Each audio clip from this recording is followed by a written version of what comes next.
Hello everyone. देखिएगा, आज अपन अपने नए टॉपिक में एंटर हो गए, thermodynamics and thermochemistry. State of matter complete कर लिया था लास्ट लेक्चर में। इंपॉर्टेंट टॉपिक है thermodynamics thermochemistry. Minimum 2 question, maximum 3-4 question तक देगा आपको, और क्वेश्चन बहुत सिंपल से आते हैं आजकल तो। ठीक है, मैं इस पूरे चैप्टर में थर्मोडायनेमिक्स में ये बोलूंगा, टर्मिनोलॉजी जो है वो सबसे ज्यादा इंपॉर्टेंट है।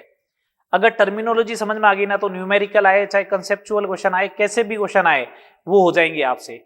तो टर्मिनोलॉजी को अपन को ढंग से समझना है इस पूरे टॉपिक के अंदर। 3 लेक्चर में थर्मोडायनेमिक्स करेंगे, 3 लेक्चर में थर्मोकेमिस्ट्री करेंगे। टोटल 6 लेक्चर में अपन इसको फिनिश करने वाले हैं, थर्मोडायनेमिक्स और थर्मोकेमिस्ट्री को। ठीक है, चैप्टर लेंथी जरूर है। ठीक है, चैप्टर लेंथी जरूर है, लेकिन आप जिस अकॉर्डिंग डेटा गिवन हो और जो टर्मिनोलॉजी बताई गई जाएगी उसका यूज करोगे तो आपको चैप्टर लगेगा सिंपल सा है और कुछ नहीं है। बस एक बार बार वर्ड जरूर आएगा, हीट हीट हीट, उसका आपको ध्यान रखना है। तो टर्मिनोलॉजी में सारी चीजें आपको क्लियर करते हुए चलेंगे अपन। स्टार्ट करें, थर्मोडायनेमिक्स क्या है। सबसे पहले सुने, थर्मोडायनेमिक्स होती क्या है। अपने इक्विलिब्रियम पढ़ लिया, ठीक है, केमिकल काइनेटिक्स भी पढ़ लिया।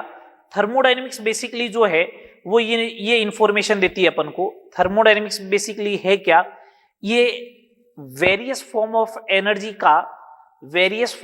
एनर्जी की स्टडी है और उनका आपस में इंटर कन्वर्जन भी है। मतलब ऊर्जा के विभिन्न रूप होते हैं, उनका अध्ययन है, और ऊर्जा के विभिन्न रूपों का एक से दूसरे रूप में क्या किया जाता है, अध्ययन का, रूपांतरण का, ट्रांसफॉर्मेशन का स्टडी किया जाता है। वो किस में करते हैं अपन, थर्मोडायनेमिक्स में। तो बेसिकली अगर मेरे से पूछा जाए व्हाट इज द थर्मोडायनेमिक्स, तो मैं क्या बोलने वाला हूं, देखो कि थर्मोडायनेमिक्स होती क्या है। तो थर्मोडायनेमिक्स में बोलूंगा study of different form of energy and it's inter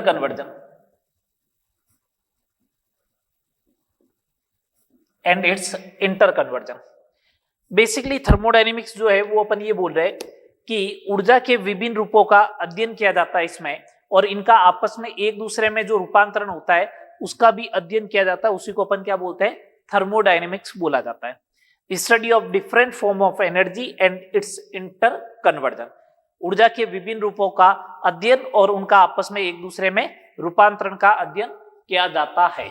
ठीक है बात, चलो सेकेंड नंबर पॉइंट देखिए। बताता क्या है ये, किसको बताएगा थर्मोडायनेमिक्स, किसकी इंफॉर्मेशन देगा आपको। थर्मोडायनेमिक्स किसकी इंफॉर्मेशन देता है, देखो थर्मोडायनेमिक्स किसकी इंफॉर्मेशन देगा। तो मैं ये बोलता हूं कि अपन पास कोई रिएक्शन है, वो रिएक्शन होगी या नहीं होगी, उसकी इंफॉर्मेशन जो है वो थर्मोडायनेमिक्स देता है। तो थर्मोडायनेमिक्स ऐसा बोलूं तो थर्मोडायनेमिक्स इंफॉर्मेशन देता है spontaneity of the reaction. It gives the information of spontaneity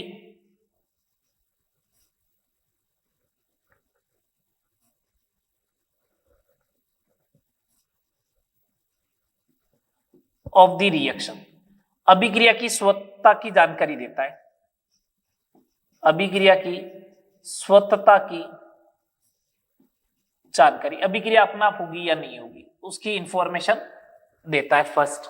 ठीक है, सेकंड नंबर अगर अपन बात करें तो देखो, सेकंड नंबर अगर अपन बात करें और किसकी इंफॉर्मेशन देगा। ठीक है, तो सेकंड नंबर अगर अभिक्रिया होती है, अगर रिएक्शन होती है, स्वतः हो जाती है, तो उस स्वतः अभिक्रिया में ऊष्मा परिवर्तन कितना होगा, अभिक्रिया में ऊर्जा परिवर्तन कितना होगा।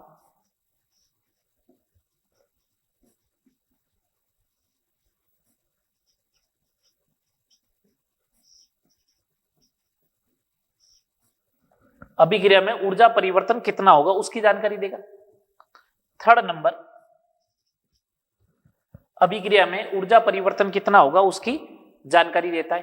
थर्ड नंबर सुनो, एक तो स्पॉन्टेनिटी ऑफ द रिएक्शन की इंफॉर्मेशन दे रहा है, सेकंड नंबर एनर्जी चेंज कितना हुआ रिएक्शन में, थर्ड नंबर अगर साम्य आता है, साम्य है तो साम्य पर यह भी इंफॉर्मेशन देगा क्रिया कारक एवं उत्पाद की सांद्रता कितनी है। क्रियाकारक एवं उत्पाद की सांद्रता कितनी होगी, इसकी इंफॉर्मेशन देता है। तो ओवरऑल बात ये होगी किस किस की इंफॉर्मेशन देगा, स्पॉन्टेनिटी ऑफ द रिएक्शन, अभिक्रिया होती है या नहीं होती। सेकंड नंबर इंफॉर्मेशन देता है अभिक्रिया में ऊर्जा परिवर्तन कितना होगा, और थर्ड नंबर अपन को इसका इंफॉर्मेशन देगा कि अगर अभिक्रिया में साम्य आ जाए तो साम्य पर कितना क्रियाकारक बचेगा और कितना उत्पाद बनेगा, ये तो इंफॉर्मेशन देगा। अगर मेरे से कोई पूछे कि लिमिटेशन क्या है थर्मोडायनेमिक्स की, कुछ लिमिटेशन भी तो होनी चाहिए, बिल्कुल होगी साहब, लिमिटेशन भी है।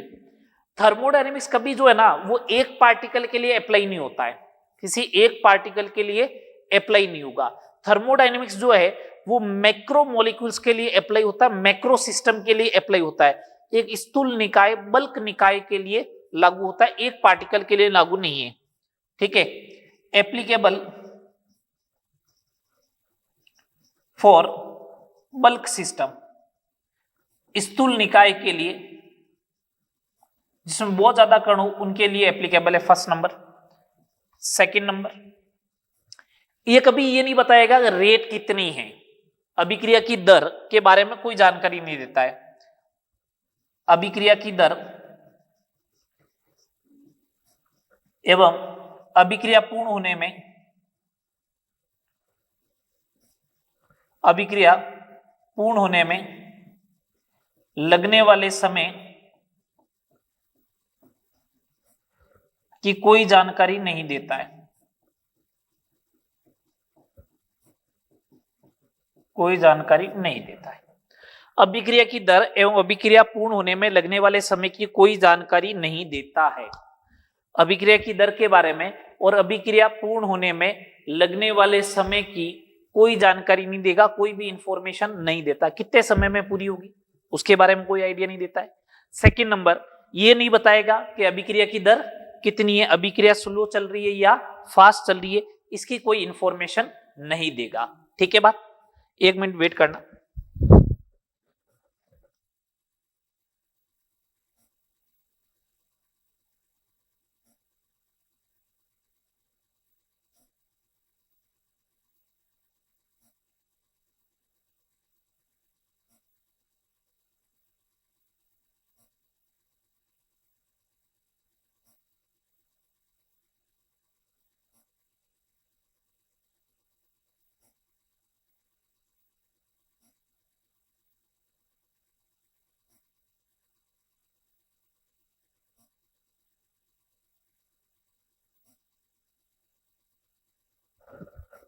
ठीक है बात, तो ये बातें हो गई, ये थर्मोडायनेमिक्स बेसिकली होती क्या है और लिमिटेशन क्या होगी, किसकी इंफॉर्मेशन देगी, उन सब के बारे में बात होगी।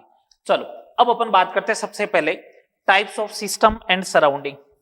सबसे पहले बात करते हैं सिस्टम एंड सराउंडिंग, क्यों बार बार अपने पास एक वर्ड लिखा हुआ आएगा, सिस्टम क्या होता है। सिस्टम का मतलब निकाय, परिवेश, निकाय एवं परिवेश। ठीक है, क्या होते हैं सिस्टम? वो होता है जिसका थर्मोडायनेमिक्स स्टडी के लिए सिलेक्शन किया जाता है। जैसे मैंने बोला ये रूम जो है इसका तापमान 300 केल्विन है, मैंने ऐसा बोल दिया, तो इसका मतलब मैंने इस रूम के बारे में बात की, इसका मतलब मेरे को इस रूम से रिलेटेड बात करनी है, तो ये रूम मेरा जो हो गया वो तो हो गया निकाय। इसके अलावा ब्रह्मांड का जो भी भाग बचेगा उसको अपन क्या बोलेंगे, उसको बोलेंगे अपन परिवेश, सराउंडिंग। तो ऐसा बोल दूं कि सिस्टम जो होता है निकाय का वो भाग, सॉरी ब्रह्मांड का वो भाग जिसका चयन उष्मागतिक अध्ययन के लिए किया जाता है, उष्मागतिक अध्ययन के लिए चयन किया जाता है।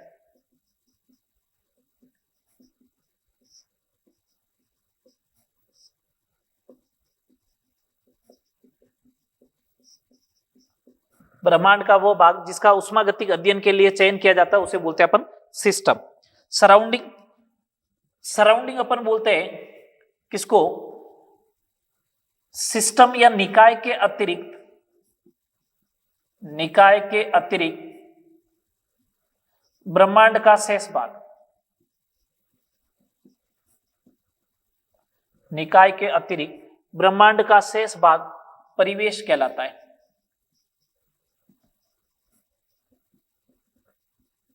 निकाय के अतिरिक्त ब्रह्मांड का जो शेष भाग है वो क्या कहलाता है? परिवेश कहलाता है। तो निकाय क्या है? निकाय वो है जिसका उष्मागतिक अध्ययन के लिए चयन किया जाता है।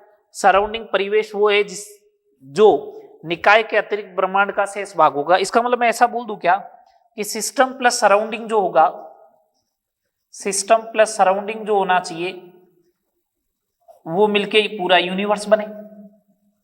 सिस्टम प्लस सराउंडिंग मिलके जो है वो पूरा यूनिवर्स बन जाए।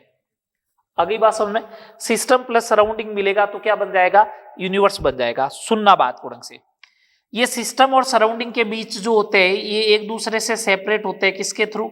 बाउंड्री के थ्रू। एक परिसीमा के द्वारा जो होते हैं, एक बाउंड्री के थ्रू जो होते हैं, सिस्टम और सराउंडिंग एक दूसरे से सेपरेट होते हैं। सिस्टम और सराउंडिंग जो होते हैं वो एक बाउंड्री के द्वारा जो होते हैं आपस में सेपरेट होते हैं, परिसीमा के द्वारा। ये परिसीमा बाउंड्री जो है ये वास्तविक या फिर काल्पनिक कोई भी हो सकती है। वास्तविक ऑब्लिक काल्पनिक हो सकती है। वास्तविक और काल्पनिक कैसे? जैसे दो रूम है, मतलब एक रूम है और बाहर मतलब बाहर जो है वो क्या हो गया? सराउंडिंग। रूम सिस्टम है, बाहर सराउंडिंग है, तो रूम की दीवार जो होगी वो बाउंड्री हो जाएगी जो रियल है। एक ग्लास में पानी रखा हुआ है, अब उस ग्लास के बाहर जो है वो सराउंडिंग है, तो देखो पानी की ऊपर वाली लेयर और सराउंडिंग के बीच में कोई आपको ऐसा दिख रहा है क्या जो दोनों को सेपरेट कर रहा है? नहीं, सेपरेट तो कर रहा है लेकिन वो दिख नहीं रहा है, तो वो काल्पनिक हो सकती है। ठीक है, सेकंड नंबर बात सुने, दृढ़ हो सकती है, लचीली हो सकती है। दृढ़ दीवार हो गई है ना, दृढ़ जो है वो दीवार हो गई, रिजिड हो गई। लचीली मतलब जो एक्सपांशन कर सके, या इस टाइप से। जैसे मैंने एक गुब्बारा लिया, बैलून लिया, तो बैलून की जो आउटर सरफेस होती है वो बाउंड्री का कार्य करेगी। वो कैसी है? लचीली है। हो सकता है वो इंसुलेटर हो और हो सकता है वो कंडक्टर हो। हीट की इंसुलेटर या कंडक्टर हो सकती है, कुचालक भी हो सकती है या चालक भी हो सकती है। किसके रेस्पेक्ट में बात कर रहा हूं? उष्मा के रेस्पेक्ट में। अगर उष्मा का आदान प्रदान करती है इसका मतलब चालक है, उष्मा का आदान प्रदान नहीं करती इसका मतलब कुचालक है। तो ये बात हो गई किसके बारे में? बाउंड्री के बारे में। तो सिस्टम क्या होता है, सराउंडिंग क्या होता है, ये समझ में आ गया। सिस्टम जिसका अध्ययन अपन उष्मागतिक, जिसका चयन अपन उष्मागतिक अध्ययन के लिए करते हैं उसी को अपन क्या बोलते हैं? सिस्टम बोलते हैं। बोलिए, सही बात। चलो अब अपन आगे बात करते हैं। सिस्टम सराउंडिंग की बात हो गई, बाउंड्री की बात हो गई। अब अपन बात करते हैं types of system. Types of system,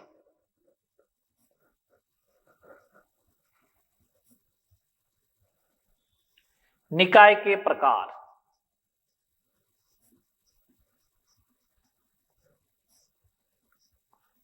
types of system, निकाय के प्रकार। सुनो बात, सिस्टम के टाइप के बारे में बात करते हैं, निकाय के प्रकार के बारे में बात करते हैं। सबसे पहला जो टाइप है वो है ओपन सिस्टम, खुला निकाय। क्या मतलब होता है इसका? खुला निकाय, ओपन सिस्टम।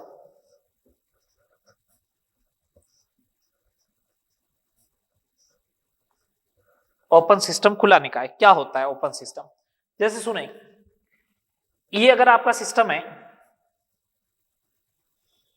ये सिस्टम है और ये सिस्टम हो गया,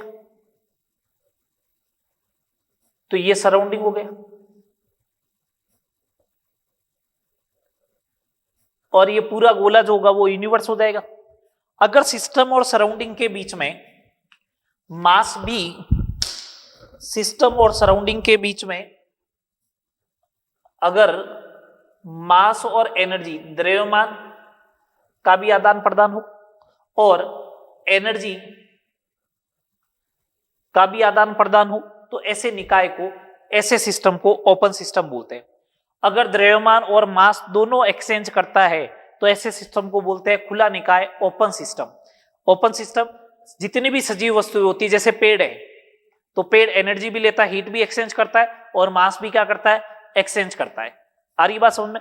जितनी भी सजीव वस्तुएं होती है, केमिस्ट्री पॉइंट ऑफ व्यू से बोले, एक अगर ओपन टेस्ट ट्यूब है, खुला टेस्ट ट्यूब है, परख नली है, ओपन सिस्टम का एग्जांपल है। हीट भी एक्सचेंज कर सकती है, हीट भी एक्सचेंज कर सकती है और मास भी एक्सचेंज हो सकता है, मास उड़ के हो सकता है बाहर चला जाए। ठीक है, सेकंड नंबर ओपन सिस्टम के बाद में अपन बात करते हैं क्लोज सिस्टम की। अगर एक ग्लास में पानी रखा हुआ है ना तो वो ओपन सिस्टम है। कैसे? वो ओपन सिस्टम है कैसे? ग्लास में पानी रखा हुआ तो पानी वेपोराइज्ड हो सकता है, वाष्पित हो सकता है, ऊपर चला गया तो द्रव्यमान कम ज्यादा हो सकता है ग्लास का। सेकंड नंबर जो है वो ये हो सकता है कि ग्लास का पानी जो है वो हीट एब्जॉर्ब कर ले तो उसका टेम्परेचर बढ़ जाएगा, हीट रिलीज कर दे तो उसका टेम्परेचर डाउन हो जाएगा। ठीक है, क्लोज सिस्टम। अब मैंने पानी की ग्लास है उसके ऊपर ढक्कन लगा दिया, ढक्कन लगा दिया तो पानी ऊपर उड़ेगा नहीं, पानी ऊपर उड़ेगा नहीं, इसका मतलब द्रव्य का एक्सचेंज नहीं हुआ, द्रव्य का आदान प्रदान नहीं हुआ। तो ऐसे सिस्टम को बोलते हैं अपन बंद निकाय। तो बंद निकाय किसको बोलेंगे? ये सिस्टम हो गया, ये सिस्टम, ये हो गया सराउंडिंग, सिस्टम सराउंडिंग। अगर मास का एक्सचेंज नहीं करेगा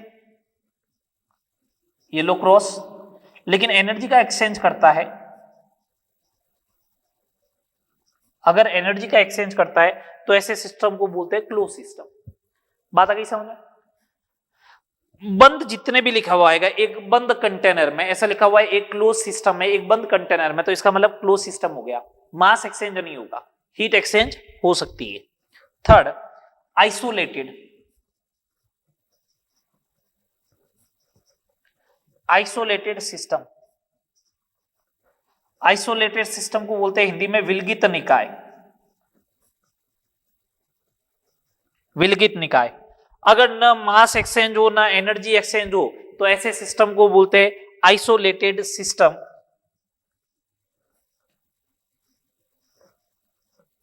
ये सिस्टम है, ये सराउंडिंग है, न तो मास का एक्सचेंज कर रहा है,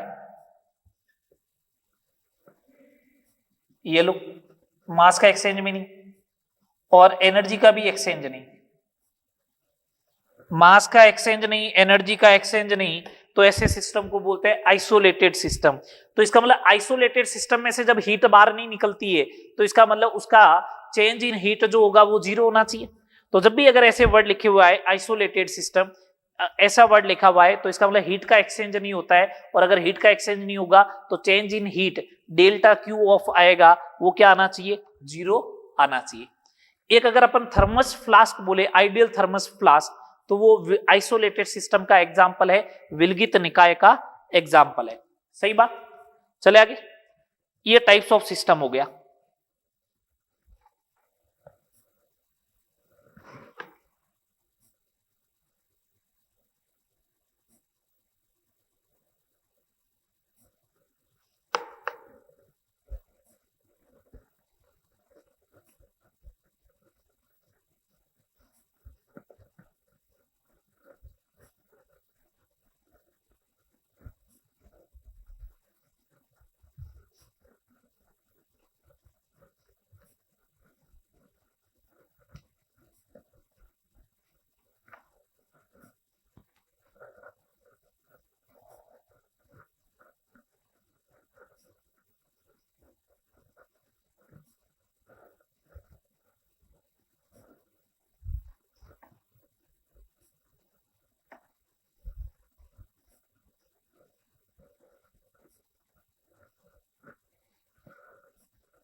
चलो नेक्स्ट देखिए, नेक्स्ट अपन बात करते हैं फंक्शन क्या होता है। उसमें सबसे पहले अपन बात करते हैं state function and path function.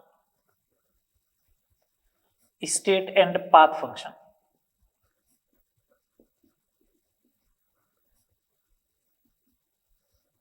State का मतलब अवस्था एवं पथ फलन।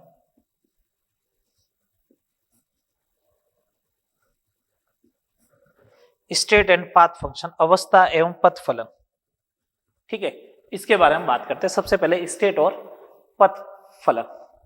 दो स्टेट फंक्शन जो होते हैं ना, स्टेट फंक्शन जो होते हैं, अवस्था फलक, वो केवल प्रारंभिक एवं इनिशियल, प्रारंभिक व अंतिम अवस्था पर निर्भर करता है।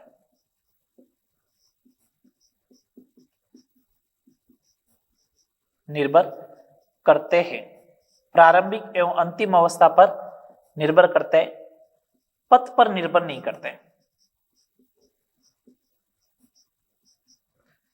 पथ पर निर्भर नहीं करते, केवल प्रारंभिक और अंतिम अवस्था पर निर्भर करते हैं, पथ पर निर्भर नहीं करते, तो उसे स्टेट फंक्शन कहते हैं। और पथ फलन किसको बोलते हैं? पथ फलन जो है वो अपन बोलते हैं, पथ फलन किसको बोलेंगे? जो पथ पर निर्भर करे, जो पथ पर निर्भर करते हैं। प्रारंभिक और अंतिम अवस्था के साथ किस पर निर्भर करे?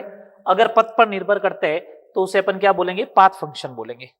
ठीक है बात, समझना बात को। जैसे मैंने एक फंक्शन लिया, ये इसकी इनिशियल स्टेट है, ये फाइनल स्टेट है, वो ऐसे गया तो इसकी फंक्शन की वैल्यू आई f1, वो ऐसे घूम के ऐसे गया तो इसकी फंक्शन की वैल्यू आई f2, f1 और f2। अगर f1 बराबर f2 है, इसका मतलब तो पथ के ऊपर डिपेंड कर ही नहीं रहा है, तो f जो होगा वो कैसा फंक्शन हो जाएगा? स्टेट फंक्शन हो जाएगा। और अगर f1 is not equal to f2 आ रहा है, तो f जो होगा वो कितना, कौन सा फंक्शन हो जाएगा? पाथ फंक्शन हो जाएगा। f जो होगा वो कितना हो जाएगा? पाथ फंक्शन हो जाएगा। अगर f1 बराबर f2 है तो f स्टेट फंक्शन है, f1 is not equal to f2 है तो f जो होगा वो पाथ फंक्शन हो जाएगा। बात समझ में आ रही है? बोलो। f1 बराबर f2 है तो f स्टेट फंक्शन हो जाएगा, f1 बराबर f2 नहीं है तो ऐसे फंक्शन को अपन क्या बोलेंगे? पाथ फंक्शन बोलेंगे। ठीक है, f1 बराबर f2 है तो ये सिचुएशन रहने वाली है। ठीक है, तो ये अपने बात हो गई स्टेट फंक्शन और पाथ फंक्शन की। अब अपन बात करते हैं एग्जाम्पल कौन कौन से। सुनना बात को ढंग से। स्टेट फंक्शन के एग्जाम्पल बता रहा हूं, कुछ स्टेट फंक्शन के एग्जाम्पल बता रहा हूं। ये 8 स्टेट फंक्शन है, इनके अलावा कोई भी स्टेट फंक्शन नहीं होता है। ठीक है, ये 8 स्टेट फंक्शन है। कौन कौन से? बहुत इजीली याद करने, pressure, volume, number of moles and temperature. PV equal to NRT में से 4 आ गए, pressure, volume, number of mole, temperature. Gas के मोल होने चाहिए, है ना? तो नंबर ऑफ मोल्स गैस के मोल हो गए 4। इंटरनल एनर्जी, ई बोलो या यू बोलो, आंतरिक ऊर्जा, इंटरनल एनर्जी। ठीक है, फिर अपन बात करें एच, एंथैल्पी, इंटरनल एनर्जी, उसके बाद एच, एंथैल्पी। उसके बाद अगर अपन बात करें एच के बाद में तो एस, एंट्रोपी। ठीक है, और उसके बाद बात करें तो जी है गिब्स मुक्त ऊर्जा, जी है गिब्स फ्री एनर्जी। ये 8 स्टेट फंक्शन है। इनके अलावा कुछ भी आएगा पाथ फंक्शन होगा। जैसे पाथ फंक्शन के कुछ एग्जाम्पल बताता हूं आप लोगों को। पाथ फंक्शन के जो एग्जाम्पल है वो देखो क्या है। जैसे उष्मा लिखा हुआ हीट, इसमें आएगा हीट क्यू। ठीक है, कार्य इसमें आएगा W, उष्माधारिता इसमें आएगी। कह रहा हूं उसके अलावा कुछ भी लिखा हुआ हो, उष्माधारिता लिखा हुआ हो, ये सारे एग्जाम्पल जो होंगे वो इसमें आएंगे। बोलो, तो ये समझ में आ गया आपको स्टेट फंक्शन क्या होता है, पाथ फंक्शन क्या होता है। जनरली जब स्टेट फंक्शन होता है, एक बात ध्यान रखें, जब जनरली स्टेट फंक्शन होता है तो अपन जब इसके लिए चेंज देखते हैं ना, तो चेंज देखते हैं उस समय स्टेट फंक्शन के लिए हमेशा डी देखा जाता है, और पाथ फंक्शन के लिए हमेशा चेंज जो देखा जाता है वो डेल देखा जाता है। इसका भी आपको ध्यान रखना है। स्टेट फंक्शन के लिए चेंज देखा जाएगा तो डी दिखा जाएगा, पाथ फंक्शन के लिए जब देखा जाएगा तो डेल देखा जाएगा। ओके बात, ये स्टेट फंक्शन और पाथ फंक्शन बेसिकली आइडिया हो गया। चलो अब हम बात करते हैं इंटेंसिव और extensive property. Intensive and extensive properties.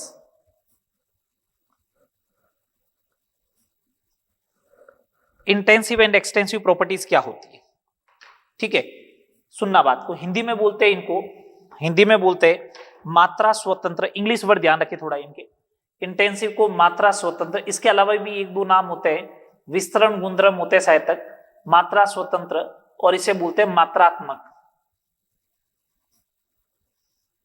मात्रा स्वतंत्र और दूसरे को बोलते हैं मात्रात्मक। मात्रा स्वतंत्र और दूसरे को बोलते हैं मात्रात्मक, इंटेंसिव और एक्सटेंसिव प्रॉपर्टी। ठीक है बात, सुनो क्या होते हैं। इंटेंसिव प्रॉपर्टी जो द्रव्यमान और आकार पर निर्भर नहीं करे, द्रव्यमान एंड आकार पर, मास और साइज पर डिपेंड नहीं करे, निर्भर नहीं करता है।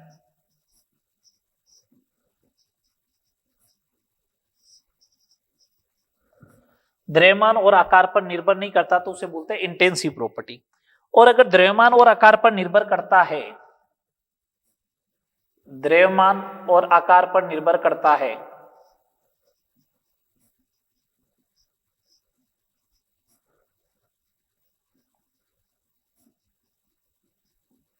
निर्भर करता है तो उसे अपन बोलते हैं एक्सटेंसिव या मात्रात्मक गुणधर्म। उसे अपन क्या बोलेंगे, एक्सटेंसिव या मात्रात्मक गुणधर्म।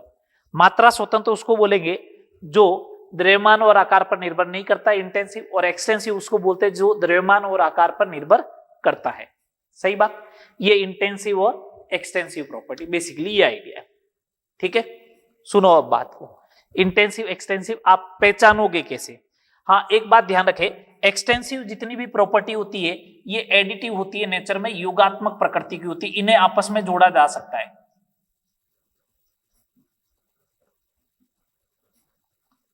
योगात्मक प्रकृति की होती है, आपस में एडिटिव नेचर की होती है, इन्हें आपस में जोड़ा जा सकता है। सुनना बात को ढंग से, आप आइडेंटिफाई कैसे करोगे इंटेंसिव प्रॉपर्टी है या एक्सटेंसिव प्रॉपर्टी है। कोई भी प्रॉपर्टी दे रखी हो, जैसे एक रूम लिया अगर आपने, उस रूम के लिए कोई भी प्रॉपर्टी डिफाइन है, उस रूम के लिए कोई भी प्रॉपर्टी डिफाइन है। अब आप सुनना, अगर उस रूम को आपने छोटे छोटे ब्लॉक में डिवाइड करो, जैसे ये एक रूम लिया आपने, ये एक अगर ब्लॉक लिया, ये पूरा, इसके लिए प्रॉपर्टी का नाम P है। फिर आपने क्या किया, इसको 16 बॉक्स में डिवाइड किया, 16 छोटे रूम बना दिए। अब प्रॉपर्टी की वैल्यू अगर P डैश आ गई, अगर P बराबर P डैश आता है, इफ P बराबर P डैश आ गया तो इंटेंसिव प्रॉपर्टी है,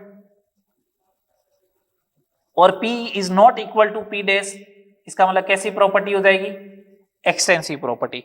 इसका मतलब कैसी प्रॉपर्टी हो जाएगी, एक्सटेंसिव प्रॉपर्टी। समझ में आ रही बात। अगर P बराबर P डैश आए तो एक्सटेंसिव इंटेंसिव है, और P is not equal to P dash आए तो एक्सटेंसिव है। समझ में आ रही बात। मैं कुछ प्रॉपर्टी लिख रहा हूं, अपन उसको चेक करते जाएंगे इंटेंसिव है या एक्सटेंसिव है।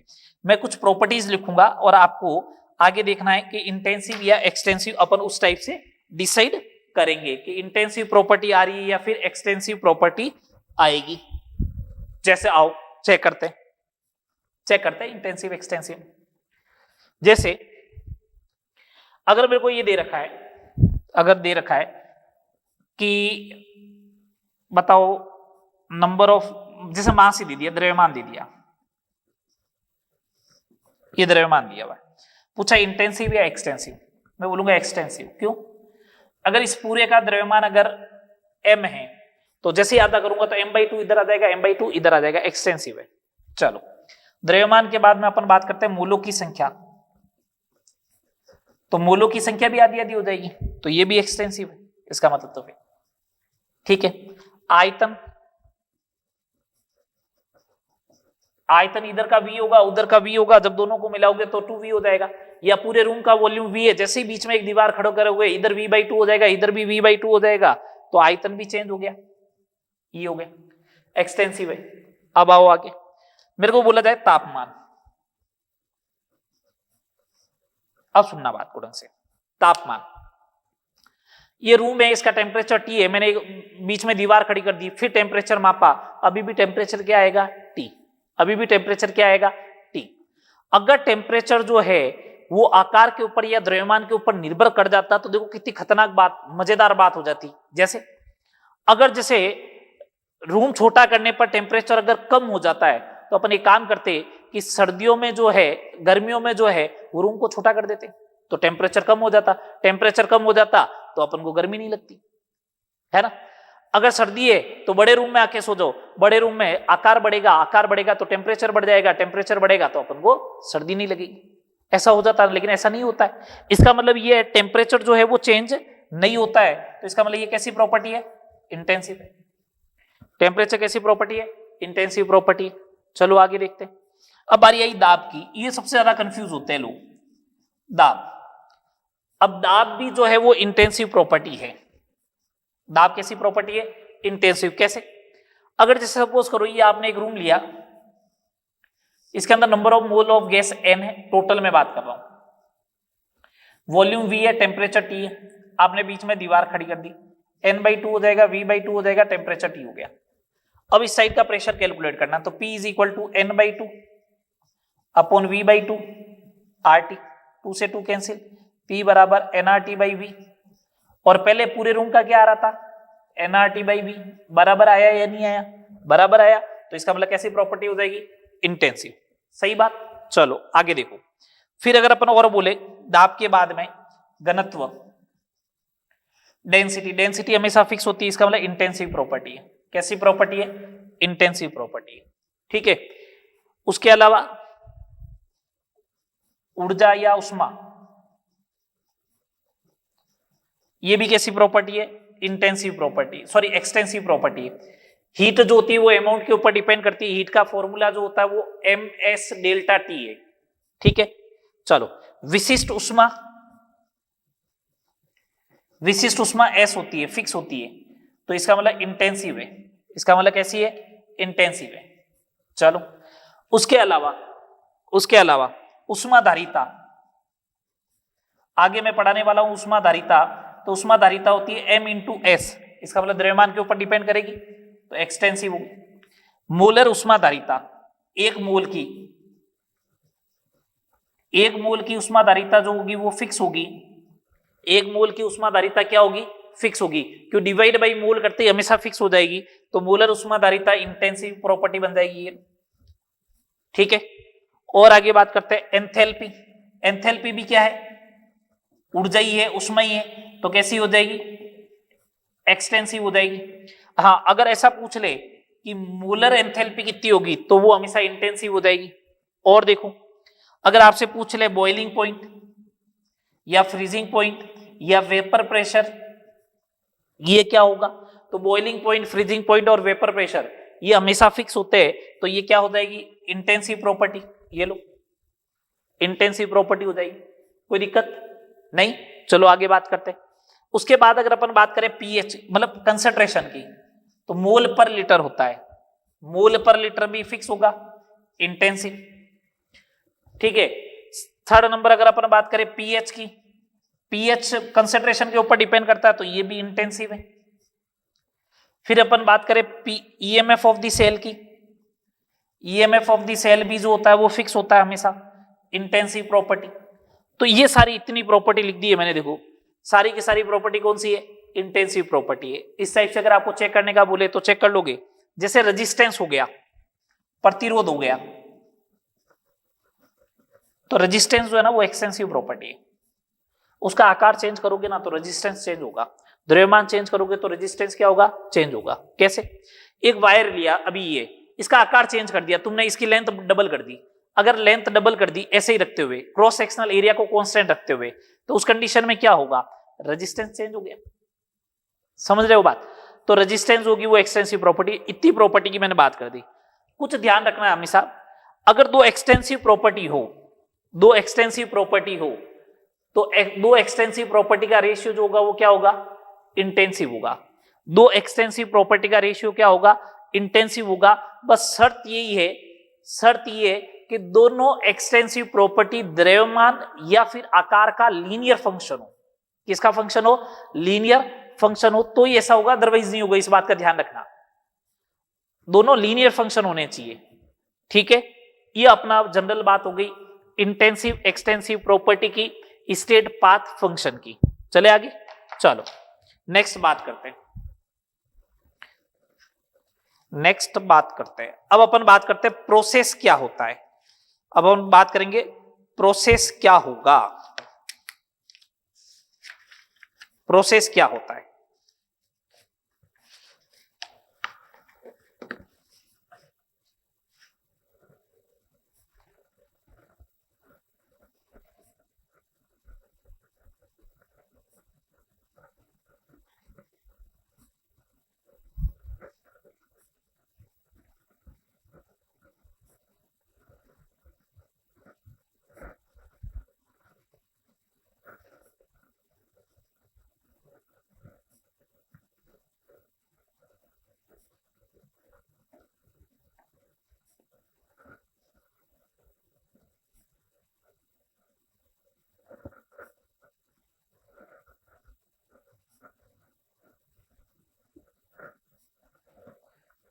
ठीक है, अब अपन बात करते हैं प्रोसेस क्या होता है, प्रक्रम क्या होता है।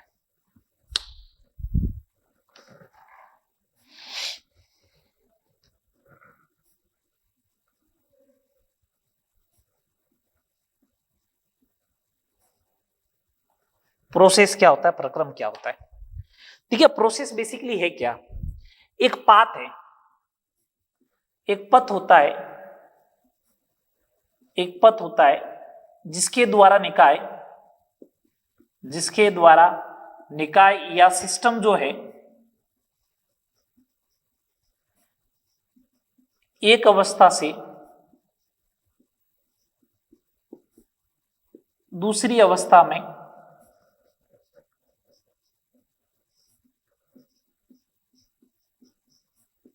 परिवर्तित होता है, जिसके द्वारा निकाय एक अवस्था से दूसरी अवस्था में परिवर्तित होता है। अगर सिस्टम चलता है, निकाय अगर चलता है, एक जगह से दूसरी जगह जाता है, निकाय अगर मतलब एक सिस्टम जो है एक स्थान से दूसरे स्थान पर जाता है, तो उसे अपन बोलते हैं प्रोसेस। जिस पाथ के थ्रू जाएगा ना, जिस पाथ के थ्रू जाएगा उसी को अपन क्या बोलेंगे, प्रोसेस बोलेंगे। तो प्रोसेस एक पथ होता है जिसके द्वारा निकाय एक अवस्था से दूसरी अवस्था में क्या होता है, परिवर्तित होता है। एक पथ होता है जिसके द्वारा निकाय एक अवस्था से दूसरी अवस्था में क्या होता है, परिवर्तित होता है। ये बात समझ में आई। एक पथ होता है जिसके द्वारा निकाय एक अवस्था से दूसरी अवस्था में परिवर्तित होता है। जैसे अगर मैं ऐसा बोलूं कि यहां पे था पहले मतलब स्टेट, मतलब कोई सिस्टम यहां पे था, तो यहां पे इसका प्रेशर P1 था, वॉल्यूम V1 था और टेम्परेचर T1 था। गैस के लिए सबसे फेवरेट पैरामीटर है PVT। यहां से लेके वो यहां पे पहुंच गया, तो यहां पे इसका प्रेशर P2 हो गया, वॉल्यूम V2 हो गया, टेम्परेचर T2 हो गया। तो एक अवस्था से दूसरी अवस्था में जिस पाथ के थ्रू आया उसी पाथ को अपन क्या बोलते हैं, प्रोसेस बोलते हैं। उसी पाथ को अपन क्या बोलते हैं, प्रोसेस बोलते हैं। ठीक है, बात सुने बात को। प्रोसेस कौन कौन से टाइप के हो सकते हैं। सबसे पहला समतापीय प्रक्रम। कैसा प्रक्रम, समतापीय प्रक्रम। दो नाम से मालूम चलेंगे, समतापीय प्रक्रम, आइसोथर्मल प्रोसेस। आइसोथर्मल प्रोसेस नाम इंपोर्टेंट है, एक एक टर्मिनोलॉजी इंपोर्टेंट है। आज पहला जो लेक्चर रहेगा अपना ऑलमोस्ट टर्मिनोलॉजी और वर्क डन वगैरह इन पे ही रहेगा। अपन न्यूमेरिकल की टेंडेंसी कम से कम रखेंगे आज वाले लेक्चर के अंदर, सारे आपको बातें बताई जाएगी। समतापीय प्रक्रम, हो सकता है आज का लेक्चर भी लंबा हो, ठीक है। समतापीय प्रक्रम, आइसोथर्मल प्रोसेस। समतापीय प्रक्रम उसको कहते हैं जिसमें टेम्परेचर क्या रहे, कांस्टेंट हो। टेम्परेचर क्या हो, कांस्टेंट हो। चलो, अगर टेम्परेचर कांस्टेंट है तो बताओ टेम्परेचर कैसा फंक्शन है, स्टेट फंक्शन है या पाथ फंक्शन है। स्टेट, स्टेट के लिए मैंने चेंज क्या बोला था, dt 0 और डेल्टा टी भी 0। dt और डेल्टा टी दोनों 0 होने चाहिए। अब ये dt और डेल्टा टी का कंसेप्ट क्या है, dt और डेल्टा टी का कंसेप्ट क्या है, सुनना बात को। dt का मतलब होता है स्मॉल चेंज और डेल्टा टी का मतलब होता है लार्ज चेंज। ठीक है, dt का मतलब होता है स्मॉल चेंज और डेल्टा टी का मतलब होता है लार्ज चेंज। सुनना बात को। अगर जैसे मैंने ऐसा कोई ग्राफ बनाया समतापीय प्रक्रम का, सुनना,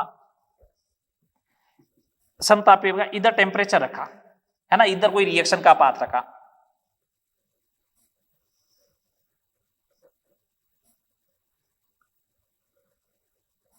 अब आपने कहा कि यहां पे टेम्परेचर था तो इसका इनिशियल और फाइनल टेम्परेचर सेम है, तो डेल्टा टी तो 0 है। ये लो, तो आप कहोगे समतापीय प्रक्रम है, नहीं है। एक स्मॉल चेंज लो, ये देखो, ये एक स्मॉल चेंज लिया, क्या इसमें टेम्परेचर चेंज नहीं हो रहा है, हो रहा है ना, तो dt थोड़ी 0 है, dt 0 नहीं है, इसका मतलब नॉट आइसोथर्मल, आइसोथर्मल नहीं है। समझ में आई बात, आइसोथर्मल नहीं होगा। ओके, चले आगे। चलो, ये समतापीय प्रक्रम हो गया। सेकंड नंबर बात करते हैं, तो dt भी 0 साथ में डेल्टा टी भी 0 या डेल्टा टी 0 साथ में dt भी 0 हो, समतापीय हो गया। सेकंड नंबर आइसोबारिक प्रोसेस, समदाबीय प्रक्रम, समदाबीय प्रक्रम।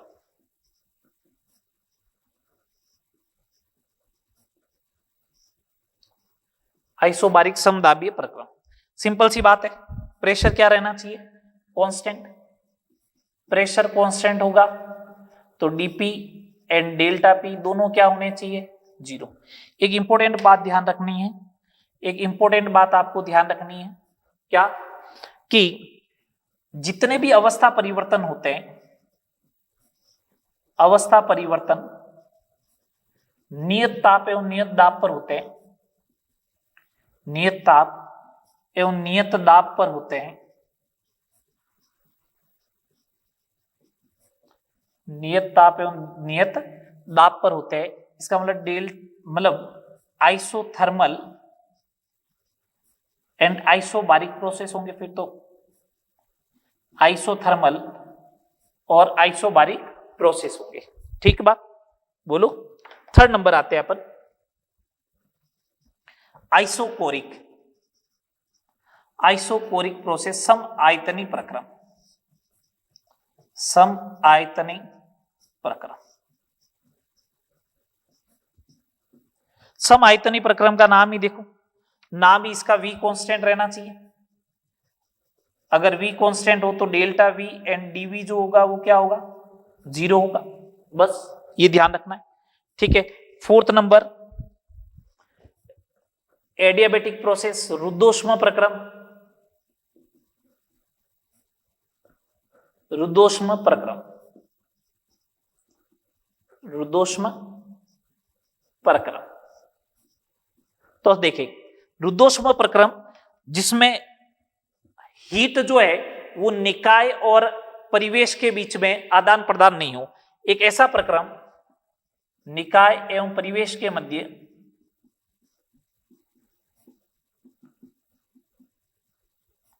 निकाय एवं परिवेश के मध्य उष्मा का आदान प्रदान नहीं होता है।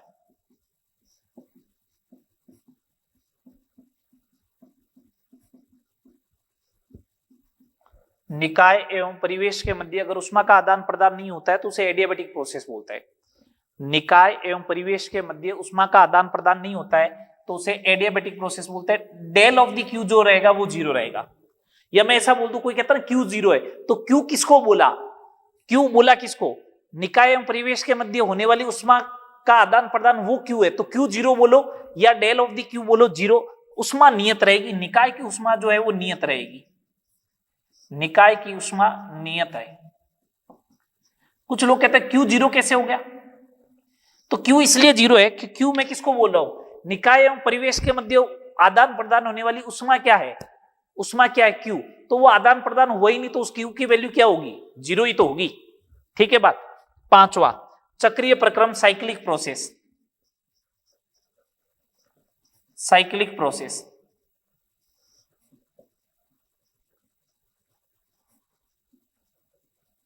साइक्लिक प्रोसेस चक्रीय प्रक्रम। चक्रीय प्रक्रम उसको बोलते हैं जो घूम फिरकर initial and final state, initial and final state अगर सेम हो, प्रारंभिक एवं अंतिम अवस्था सेम हो, प्रारंभिक व अंतिम अवस्था समान हो, प्रारंभिक एवं अंतिम अवस्था समान हो तो उसे अपन क्या बोलेंगे, साइक्लिक प्रोसेस बोलेंगे। अगर किसी प्रोसेस की इनिशियल और फाइनल स्टेट अगर सेम हो तो उसे अपन क्या बोलेंगे, साइक्लिक प्रोसेस बोलेंगे, ठीक है। प्रारंभिक एवं अंतिम अवस्था क्या हो, समान हो तो उसे अपन क्या बोलेंगे, साइक्लिक प्रोसेस बोलेंगे। सुनना बात को, इसका मतलब ऐसा प्रोसेस जो होगा वो साइक्लिक प्रोसेस होगा। ये ए से स्टार्ट किया और घूम फिर के वापस यहीं पे आ जाए, तो चेंज इन स्टेट फंक्शन जो होता है ना डेल्टा एफ, वो होता है F final minus F initial, ये दोनों 0 होगा तो डेल्टा एफ क्या होगा, 0। तो ऐसा बोल दो साइक्लिक प्रक्रम में, साइक्लिक प्रोसेस में, साइक्लिक प्रोसेस में अवस्था फलन में परिवर्तन का मान, अवस्था फलन में परिवर्तन का मान 0 होता है। साइक्लिक प्रोसेस में अवस्था फलन में परिवर्तन का मान क्या होता है, 0 होता है।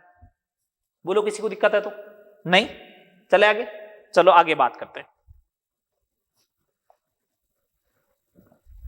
ये अपने बेसिक 5 प्रोसेस हो गए। अब अपन बात करते हैं रिवर्सिबल और इरिवर्सिबल प्रोसेस की। अब अपन बात करेंगे रिवर्सिबल और इरिवर्सिबल प्रोसेस की। अभी तक न्यूमेरिकल एक भी नहीं बना, जैसे जैसे न्यूमेरिकल बनते जाएंगे अपन बात करते जाएंगे, ठीक है। चले आगे। नेक्स्ट अपन बात करते हैं उत्क्रमणीय एवं अनुत्क्रमणीय प्रक्रम की। उत्क्रमणीय एवं अनुत्क्रमणीय प्रक्रम, है ना। तो देखो, रिवर्सिबल एंड इरिवर्सिबल प्रोसेस, ज्यादा कुछ ध्यान नहीं रखना, 2-3 इंपॉर्टेंट बात बताऊंगा उनको ध्यान में रखना है। Reversible and irreversible process.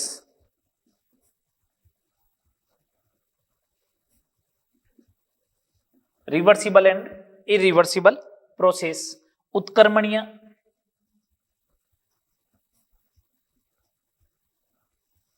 व अनुत्क्रमणीय प्रक्रम, प्रोसेस। सबसे पहले अपन बात कर लेते हैं रिवर्सिबल प्रोसेस के ऊपर बात कर लेते हैं।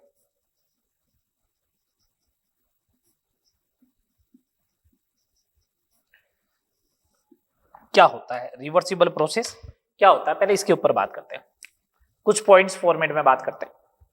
तो बेसिकली वैसे आपको ये मालूम है कि अगर किसी सिस्टम की अगर स्टेट को चेंज किया जाए, अगर किसी सिस्टम की कुछ फंक्शन को चेंज किया जाए, तो सिस्टम अगर अपनी इनिशियल स्टेट में वापस आ जाए, अगर इनिशियल स्टेट को रीस्टोर किया जा सके तो उसे अपन बोलते हैं रिवर्सिबल, और नहीं किया जा सके तो उसे बोलेंगे इरिवर्सिबल प्रोसेस। यदि किसी निकाय को अपनी प्रारंभिक स्थिति में, यदि किसी निकाय को अपनी प्रारंभिक स्थिति में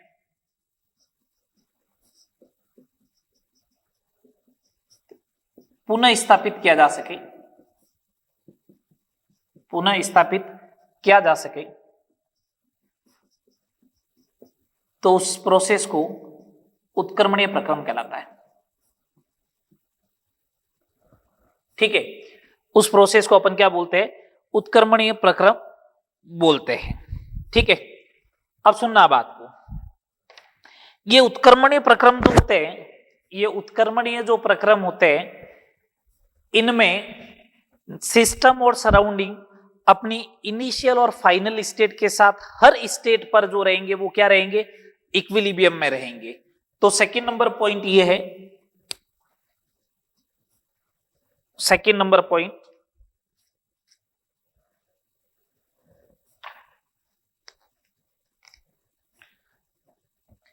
सिस्टम एंड सराउंडिंग प्रत्येक स्थिति में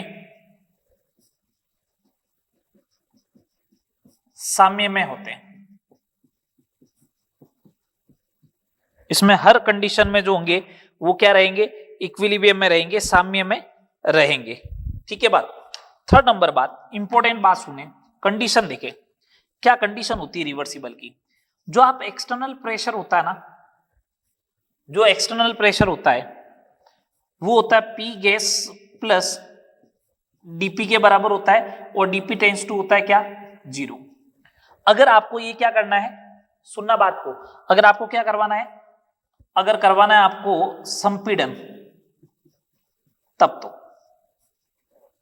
अगर संपीड़न करवाना तब तो, ये संपीड़न करवाना है ना, संपीड़न करवाना तो इसका मतलब बाहर से दाब लगाना पड़ेगा, तो उस दाब की जो वैल्यू होनी चाहिए एक्सटर्नल, वो गैस के प्रेशर प्लस डीपी के बराबर होना चाहिए, और डीपी टेंस टू 0 होना चाहिए।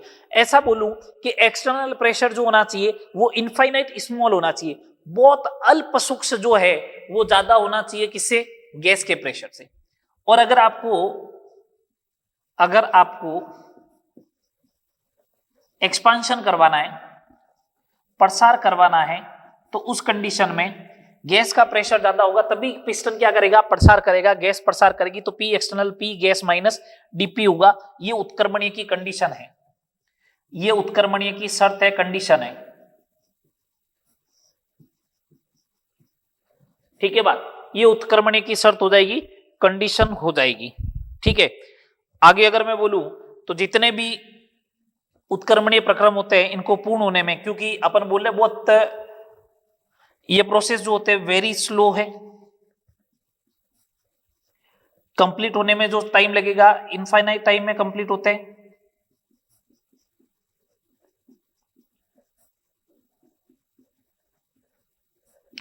इनफाइनाइट टाइम में कंप्लीट होंगे, वेरी स्लो प्रोसेस है, वेरी स्लो प्रोसेस है, इनफाइनाइट टाइम में क्या होते हैं, कंप्लीट होते हैं।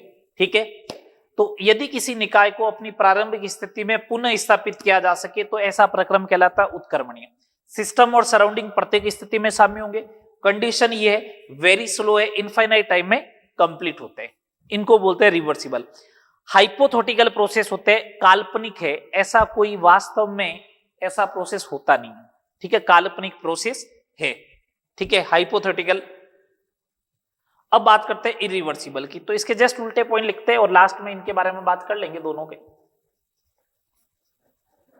Irreversible process, irreversible process.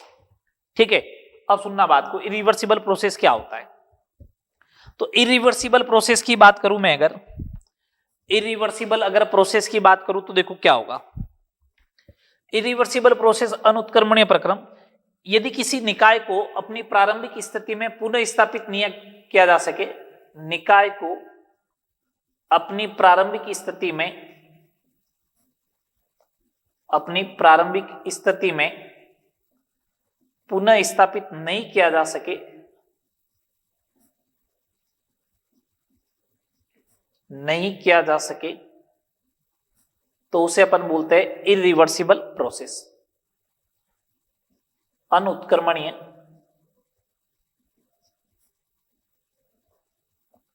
प्रक्रम कहलाता है।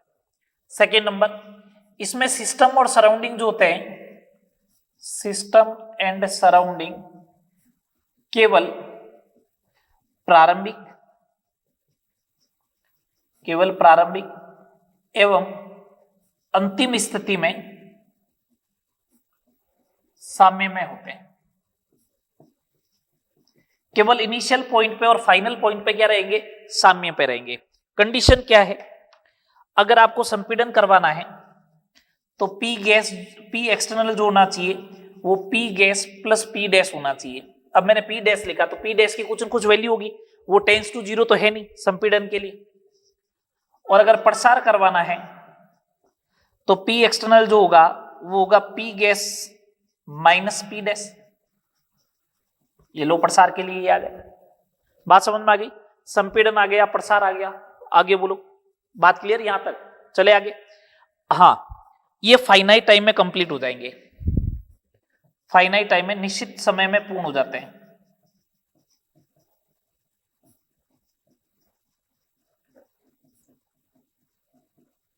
ठीक है, जितने भी नेचुरल, मतलब नेचुरल प्रोसेस जितने भी होते हैं, स्पॉन्टेनियस नेचुरल प्रोसेस, स्पॉन्टेनियस स्वतः प्राकृतिक प्रक्रम, स्पॉन्टेनियस नेचुरल प्रोसेस जो होते हैं वो प्रकृति में कैसे होते हैं, अनुत्क्रमणीय होते हैं, इरिवर्सिबल होते हैं, अनुत्क्रमणीय होते हैं। पानी ऊपर से नीचे अपना पाता, वापस नीचे से ऊपर नहीं जाएगा। तो स्पॉन्टेनियस नेचुरल प्रोसेस जो होते हैं वो कैसे होते हैं, इरिवर्सिबल होते नेचर में। ये बेसिकली जो है, ये बेसिकली जो है वो इनके बारे में कुछ पॉइंट रहेंगे, ये अपन को ध्यान में रखना है।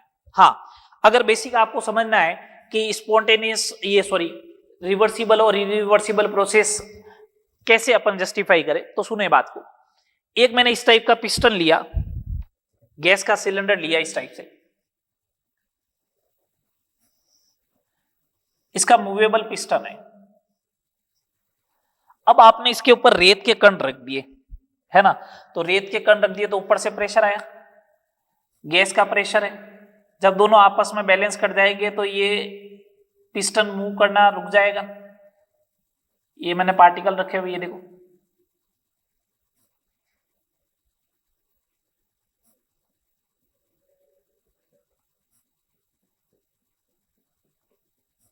ये पार्टिकल रखे हुए इस टाइप से।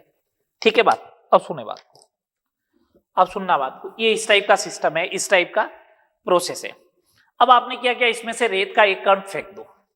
रेत का एक कण अगर आप बाहर फेंकोगे ना तो आपको फील ही नहीं होगा कि पिस्टन गया ऊपर। क्यों? बहुत सारे पार्टिकल है, बहुत, तो इनफाइनाइट स्मॉल चेंज आएगा। एक पार्टिकल हटेगा तो गैस का प्रेशर ज्यादा होगा, पिस्टन ऊपर जाएगा। पिस्टन ऊपर जाएगा तो होगा क्या, जैसे ही पिस्टन ऊपर जाएगा तो इसका वॉल्यूम बढ़ेगा, वॉल्यूम बढ़ेगा तो गैस का प्रेशर कम हो गया, फिर वापस बैलेंस हो गया। फिर एक पार्टिकल आपने फेंका, फिर वापस क्या होगा, प्रेशर गैस का ज्यादा होगा, वॉल्यूम, पिस्टन ऊपर मूव करेगा, वॉल्यूम बढ़ेगा तो पी कम हो जाएगा, पी कम हो जाएगा। ये लो, अरे बात सुनो, ऐसे ऐसे चलता रहेगा, ऐसे ऐसे चलता रहेगा ये प्रोसेस, ऐसे ऐसे ये प्रोसेस चलता रहेगा। आ रही बात समझ में? अगर ऐसा ये प्रोसेस चलता रहा, ऐसे ही अगर चलता रहा, तो इस प्रोसेस को कंप्लीट होने में इनफाइनाइट टाइम लगे, हर बार इक्विलिब्रियम स्टेबलाइज होता जाएगा। अगर मैं यही करता हूं, इसकी जगह 2 बड़े पत्थर रख देता हूं, 2 बड़े पत्थर रखा तो जैसे ही एक पत्थर फेंका, सिस्टम फटाफट मूव करके ऊपर आ गया पिस्टन, फिर एक और पत्थर फेंका, फाइनल स्टेट पे पहुंच गया। ठीक है, ये दोनों में बेसिक डिफरेंस होता है रिवर्सिबल और इरिवर्सिबल में। ये डिफरेंस के पॉइंट हो गए। एग्जांपल समझने के लिए मैंने बोला कि अगर रेत का टीला ऊपर रख दिया जाए, एक एक पार्टिकल फेंकते जाओ तो बनेगा रिवर्सिबल, और 2 पिस्टन रख दिए, 2 ब्लॉक रख दिए उसके ऊपर तो बनेगा इरिवर्सिबल। ओके, यहां तक बात समझ में आ गई, रिवर्सिबल इरिवर्सिबल। बस आपको जो मैं बता रहा हूं न्यूमेरिकल वगैरह में काम आने वाली कंडीशन ये, बस ये बात ध्यान रहे, ये बात ध्यान रहे। हाँ, एक पॉइंट आगे और लिखाएंगे कि रिवर्सिबल प्रोसेस में किया गया कार्य जो होता है वो अधिकतम होता है, जबकि इरिवर्सिबल प्रोसेस में किया गया कार्य अधिकतम नहीं होता है। तो उसकी भी अपन बात करेंगे आगे, ठीक है ना, वर्क डन वगैरह जब पढ़ लेंगे तब। यहां तक बात क्लियर है? चलो आगे, चलो नेक्स्ट बात करते हैं। अब अपन बात करते हैं ऊर्जा स्थानांतरण के प्रक्रम कौन से हुए, ऊर्जा स्थानांतरण कैसे की जा सकती है उसके बारे में बात करेंगे।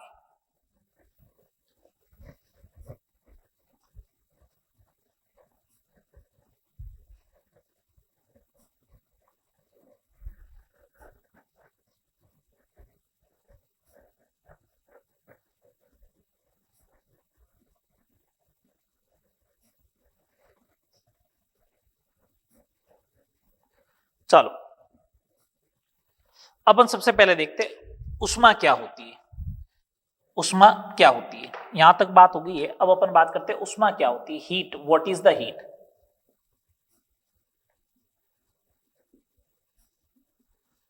उष्मा,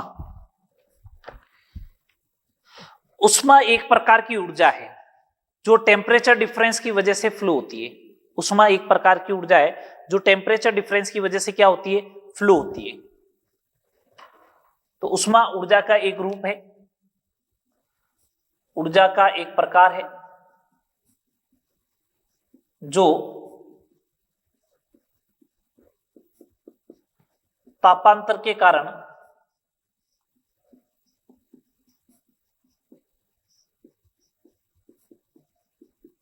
प्रवाहित होती है। उष्मा ऊर्जा का एक प्रकार है जो तापांतर के कारण प्रवाहित होती है। ठीक है, उष्मा जो है वो ऊर्जा का एक प्रकार है जो तापांतर के कारण क्या होती है, प्रवाहित होती है। हीट जो है वो टेम्परेचर डिफरेंस की वजह से फ्लो होगी। हमेशा फ्लो जो है वो हाई से लो होती है, तो हाई टेम्परेचर से निम्न टेम्परेचर, लो टेम्परेचर की तरफ फ्लो करेगी। High temperature to low temperature की तरफ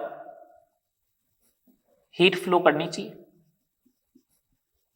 ये लो, उष्मा ऊर्जा का एक प्रकार है जो तापांतर के कारण प्रवाहित होती है और हाई टेम्परेचर से लो टेम्परेचर की तरफ गति करती है। ठीक है बात। सेकेंड नंबर पॉइंट देखें, अगर उष्मा एक प्रकार की एनर्जी है तो इसकी एसआई यूनिट की बात करें तब तो होनी चाहिए जूल। अदर यूनिट में बात करूं तो होगी कैलोरी। अदर यूनिट में क्या होगी, कैलोरी। 1 कैलोरी जो होता है वो 4.2 जूल के बराबर होता है। जरूरत पड़ेगी अपन को वैसे न्यूमेरिकल वगैरह। ठीक है, थर्ड नंबर अगर अपन बात करें उष्मा का साइन क्या होगा, sign of Q. Sign of Q, सुने बात को, अपन हमेशा रेफरेंस लेते हैं सिस्टम। सिस्टम के रेस्पेक्ट में क्या है, ये सिस्टम है और ये सराउंडिंग लिया मैंने, जैसे ये सिस्टम है, ये सराउंडिंग है। हीट ऐसे फ्लो कर गई तो सिस्टम को तो नुकसान हुआ ना। अगर हीट फ्लो कर गई तो सिस्टम को तो नुकसान हुआ। सिस्टम को नुकसान हुआ तो हीट जो आएगी, अगर हीट ऐसे फ्लो कर रही है तो हीट जो आएगी क्यू, वो लेनी है नेगेटिव। अच्छा एक बात बताओ, अगर इसका टेम्परेचर T1 है, इसका टेम्परेचर T2 है, तो हीट हमेशा हाई टेम्परेचर से लो टेम्परेचर की तरफ फ्लो करती है, तो इसका मतलब T1 is greater than T2 होगा फिर तो। अगर Q नेगेटिव है, सिस्टम से उष्मा बाहर निकल रही है, तो इसका मतलब एक्सोथर्मिक होगा, उष्मा सेपी होगा।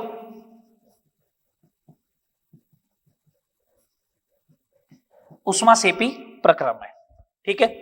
आओ सेकंड नंबर बात पे आते हैं। अगर सिस्टम में हीट आ रही है, अगर सिस्टम में हीट आ रही है, अगर सिस्टम में हीट आ रही है, ये लो सिस्टम में हीट आ गई, ऐसे फ्लो कर गई, तो सिस्टम में हीट आ रही है तो सिस्टम को फायदा हो रहा है, सिस्टम को फायदा हो रहा है तो क्यू का साइन कैसा लोगे, क्यू का साइन लोगे पॉजिटिव। क्यू पॉजिटिव है, इसका मतलब एंडोथर्मिक है, उष्मा शोषी है, एंडोथर्मिक उष्मा शोषी है,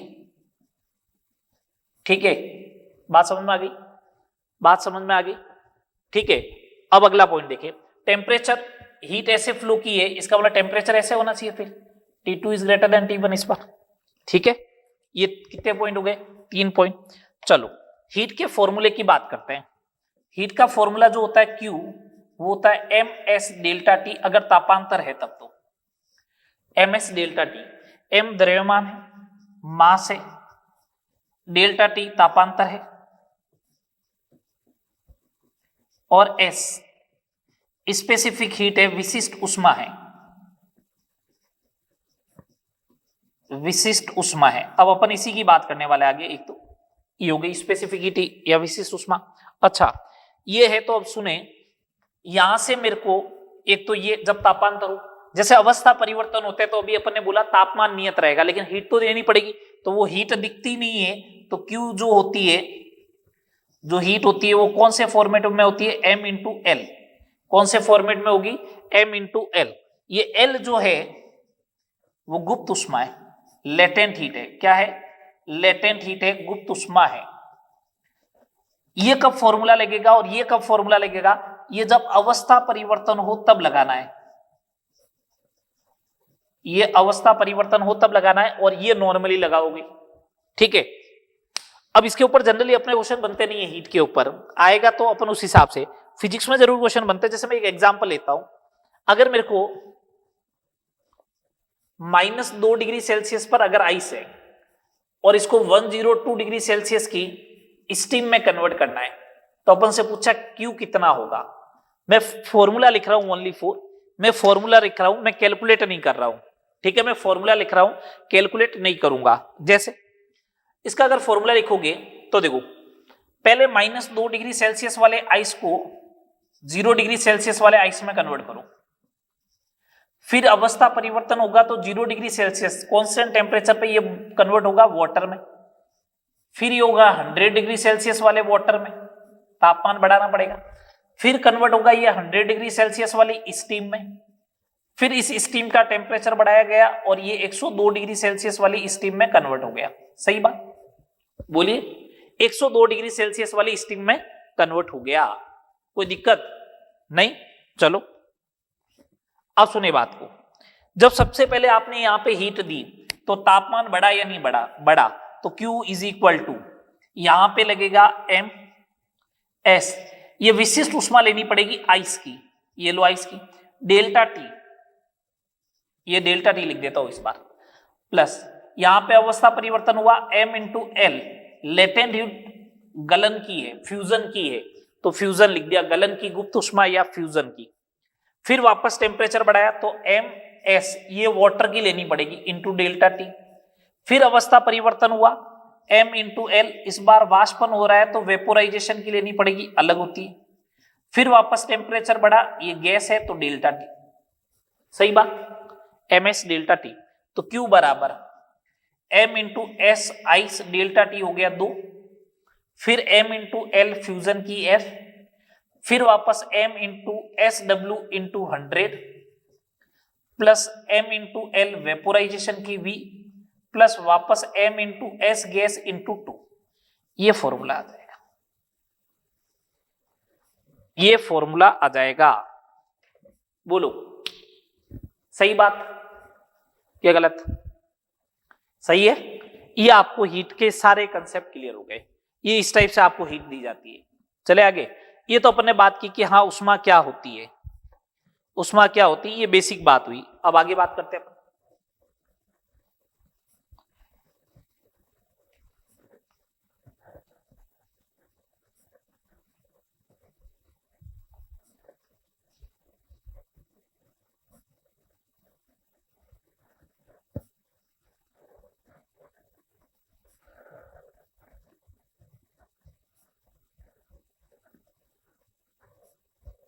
अब सुनो, अगर आपसे ऐसा पूछ लिया जाए, हीट पढ़ रहे हैं तो हीट के बारे में दो और इंपोर्टेंट पॉइंट।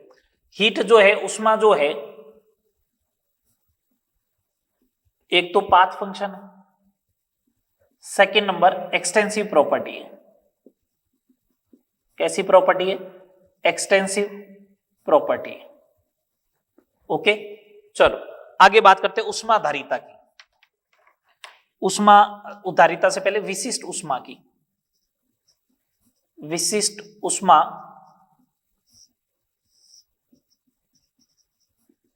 स्पेसिफिक हीट, विशिष्ट उष्मा या स्पेसिफिक हीट, इसकी बात करते हैं।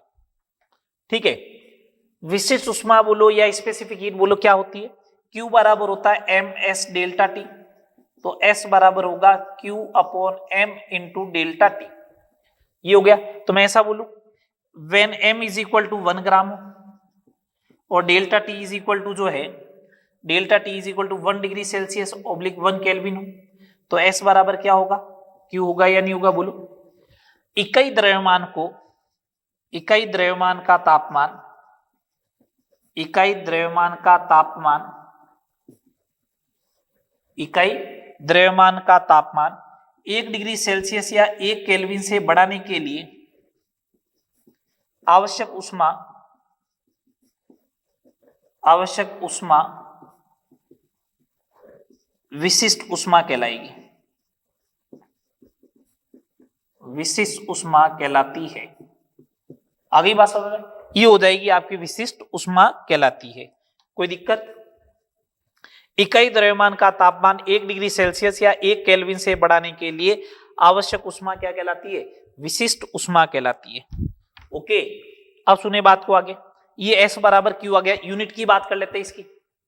Unit of S, unit of S जो होगा वो Q की हो गई जूल पर किलोग्राम इंटू डिग्री सेल्सियस या केल्विन, या तो जूल पर किलोग्राम या ग्राम भी हो सकता है, पर केल्विन भी हो सकती है। ठीक है, ये बेसिकली। हाँ, कैसी प्रॉपर्टी है? एक्सटेंसिव या इंटेंसिव? इंटेंसिव प्रॉपर्टी है, इंटेंसिव प्रॉपर्टी है। स्टेट या पाथ फंक्शन? पाथ फंक्शन होगा। ठीक है, 8 में नहीं है, इसका मतलब पाथ फंक्शन होगा। चले आगे, नेक्स्ट बात करते हैं उष्मा धारिता की। ये 2 टाइप की होती है, इसको अपन आगे बात करेंगे। उष्मा धारिता, अभी तो मैं बस नाम बता रहा हूं उष्मा के। उष्मा धारिता होती है हीट कैपेसिटी C।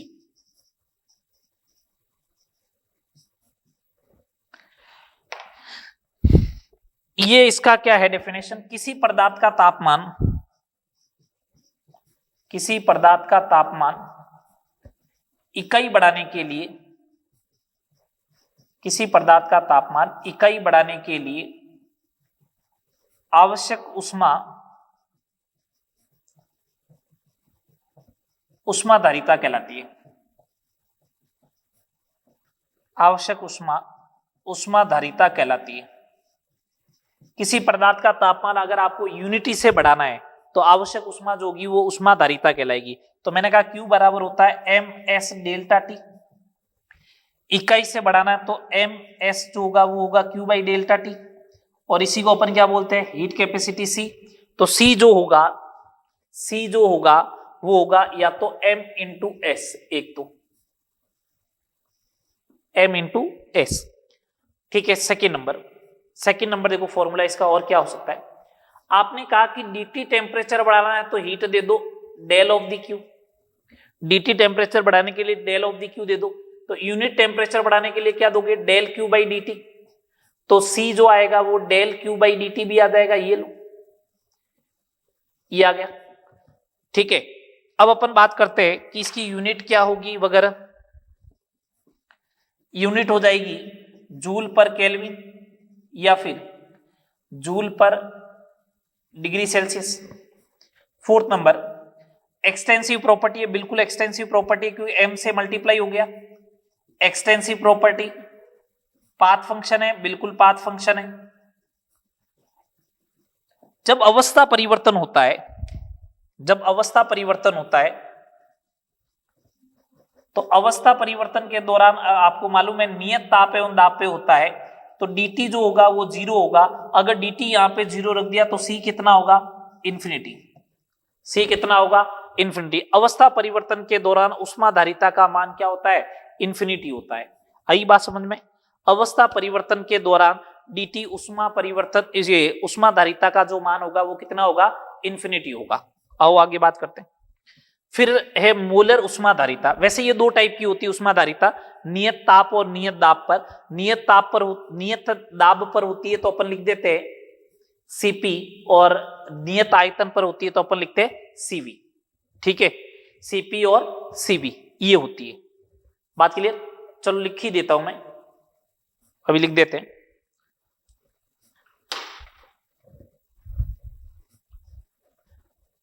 उष्माधारिता C नियत दाब पर, नियत दाब पर Cp और नियत आयतन पर Cv। क्या रिलेशन होता है, Cp माइनस Cv जो होता है वो किसके बराबर होता है, R के बराबर होता है। और Cp अपॉन Cv किसके बराबर होता है, गामा। ये मेयर रिलेशन है, आप तो ध्यान रखना। Cp अपॉन Cv गामा और Cp minus Cv is equal to क्या होगा, R होगा।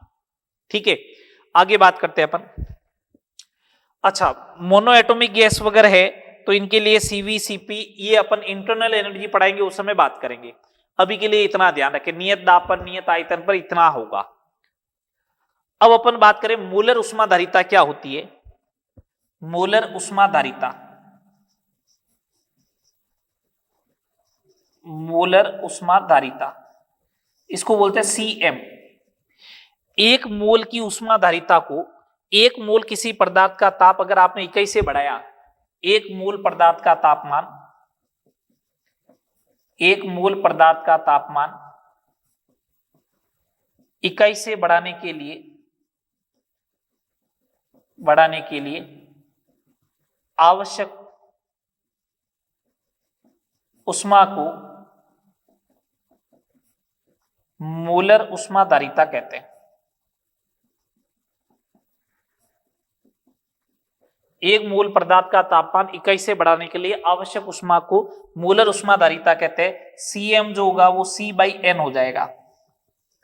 तो इसकी यूनिट जो होगी, इसकी यूनिट जो होगी वो हो जाएगी जूल पर केल्विन पर मोल। और ये प्रॉपर्टी जो होगी वो कैसी हो जाएगी, इंटेंसिव प्रॉपर्टी हो जाएगी। क्यों, दो एक्सटेंसिव प्रॉपर्टी का जो रेशियो होता है, दो एक्सटेंसिव प्रॉपर्टी का जो रेशियो होता है वो कैसा होता है, इंटेंसिव प्रॉपर्टी होता है। आ रही बात समझ में। आगे बात करते हैं। ये हीट के बारे में बात हुई अपनी पूरी।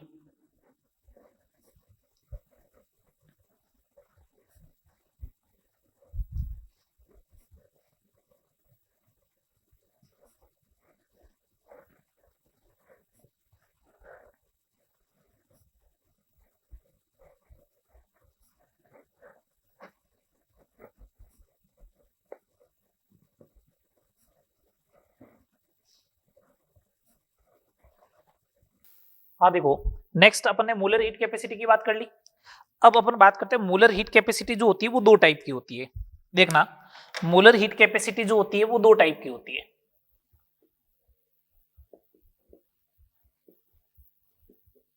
मोलर उष्माधारिता जो होती है वो दो टाइप की होती है। कौन कौन सी, एक तो कांस्टेंट वॉल्यूम पे और एक होती है कांस्टेंट प्रेशर पे। एक होती है कांस्टेंट वॉल्यूम पे, नियत आयतन पर, एट कांस्टेंट वॉल्यूम, नियत आयतन पर। एक होती है एट कांस्टेंट प्रेशर पे, नियत दाब पर, ठीक है। अगर कांस्टेंट वॉल्यूम है तो कांस्टेंट वॉल्यूम पे अपन इसे बोलेंगे CV, और कांस्टेंट प्रेशर पे तो अपन बोलेंगे CP, ठीक है। कभी कभार ऐसा भी लिखा हुआ आ सकता है CVM, CVM का मतलब molar heat capacity eight constant volume, और इसी टाइप से CPM भी लिखा हुआ आ सकता है। अभी अपन जनरलाइज CVM और CPM बोल दिया। तो हीट कैपेसिटी अपन को मालूम है, मोलर हीट कैपेसिटी अगर अपन को मालूम है कि एक मोल पदार्थ का ताप जो है वो 1 डिग्री सेल्सियस या 1 केल्विन से बढ़ाना है, तो CV जो आएगा CVM वो आएगा अपने पास, क्या आएगा CVM, देखो CVM आएगा del of the Q upon dt at constant volume, ये लो कांस्टेंट वॉल्यूम पे। तो CVM जो आएगा कांस्टेंट वॉल्यूम पे जो हीट होती है वो इंटरनल एनर्जी के बराबर होती है। आगे मैं बात करने वाला हूं इंटरनल एनर्जी, आंतरिक ऊर्जा में परिवर्तन। तो D अपॉन dt हो जाएगा, ये लो। तो D किसके बराबर आ जाएगा, CVM इंटू dt के बराबर आ जाएगा, ये लो। तो डेल्टा E किसके बराबर आ जाएगा, CVM डेल्टा T। ये एक मोल के लिए, फॉर n मोल के लिए मैं बात करूं तो n मोल के लिए डेल्टा E जो होगा वो NCVM डेल्टा T के बराबर आएगा, ये लो। डेल्टा E जो है वो आंतरिक ऊर्जा में परिवर्तन है, E जो है वो आंतरिक ऊर्जा में परिवर्तन है, इज इंटरनल एनर्जी, आंतरिक ऊर्जा है, आंतरिक ऊर्जा में परिवर्तन है, ठीक है बात, ठीक है भैया। सिमिलर वे में अगर अपन बात करें यहां पे, आपको भी एक ही चीज ध्यान रखनी कि नियत आयतन पर जो ऊष्मा होती है वो किसके बराबर होती है, आंतरिक ऊर्जा में परिवर्तन के। नियत दाब पे बात करें CPM की, तो ये तो हमेशा डेल Q बाई dt होता है। कांस्टेंट प्रेशर पे देखना है, हीट एट कांस्टेंट प्रेशर जो होती है वो होती है एंथैल्पी में परिवर्तन। हीट एट कांस्टेंट प्रेशर जो होती है वो होती है एंथैल्पी। तो DH इज इक्वल टू हो जाएगा CPM इंटू dt, तो डेल्टा H हो जाएगा CPM into delta T। For n मोल के लिए अगर मैं बात करूंगा तो डेल्टा H हो जाएगा NCPM इंटू डेल्टा T, ये रिलेशन आ गया, ठीक है। तो ये नियत दाब पर और नियत आयतन पर ऊष्माधारिता हो गई। इनमें आपस में रिलेशन देखिएगा, relation between CP and CV, relation between CP and CV, अगर अपन इसकी बात करें तो देखो क्या क्या रिलेशन है CP और CV में। Relation between CP and CV, एक तो ये ध्यान रखना है CP माइनस CV जो होता है वो R के बराबर होता है, CPM minus CVM is equal to R। Second, CP by CV जो होता है वो गामा के बराबर होता है, गामा जो होता है वो पॉइसन कांस्टेंट होता है, पॉइसन कांस्टेंट होता है। थर्ड नंबर, अगर आपसे यहां से CV और गामा में रिलेशन पूछे तो CP की जगह गामा टाइम CV लिख दूं, तो गामा टाइम CV लिखूंगा तो gamma minus 1 into CV is equal to R, तो CV is equal to R upon gamma minus 1, ये हो जाएगा। ये CP और CV जो होते हैं वो डिपेंड करते हैं गैस का नेचर कैसा है, ठीक है। अगर गैस, यहां पे मैं लिख रहा हूं गैस, इधर लिख रहा हूं उसके लिए CV, इधर लिख रहा हूं CP और इधर लिखूंगा गामा, ठीक है। अगर गैस मैंने मोनो एटॉमिक ली है, एक परमाणुवीय ली है,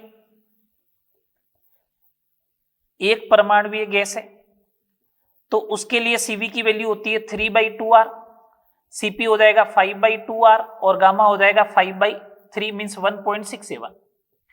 अगर डाई एटॉमिक है, द्विपरमाणुवीय है, द्विपरमाणुवीय है, O2 हो गया, है ना, तो ये होती है 5/2R, ये होती है 7/2R, तो ये हो जाएगा 7/5 मीन्स 1.4।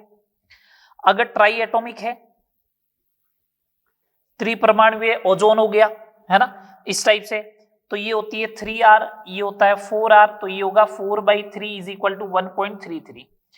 इसका मतलब ये है मोनो एटॉमिक से डाई एटॉमिक जाओगे, डाई एटॉमिक से ट्राई एटॉमिक जाओगे तो गामा की वैल्यू कंटिन्यूअसली क्या होती जाएगी, डिक्रीज होती जाएगी। ये अपनी सारी बात हो गई हीट कैपेसिटी से रिलेटेड। हीट कैपेसिटी क्या होता है, मोलर हीट कैपेसिटी, हीट के बारे में अपन ने सारी बात कर ली है, ठीक है, हीट के बारे में अपन ने बात कर ली है। नेक्स्ट क्लास में मिल लेंगे अपन, तो उसमें आगे कंटिन्यू करेंगे वर्क और फिर फर्स्ट लॉ ऑफ थर्मोडायनेमिक्स, फिर इंटरनल एनर्जी, एंथैल्पी, इन सब के बारे में बात करने वाला है। ठीक है, यहां तक करें, मिलते हैं नेक्स्ट लेक्चर में।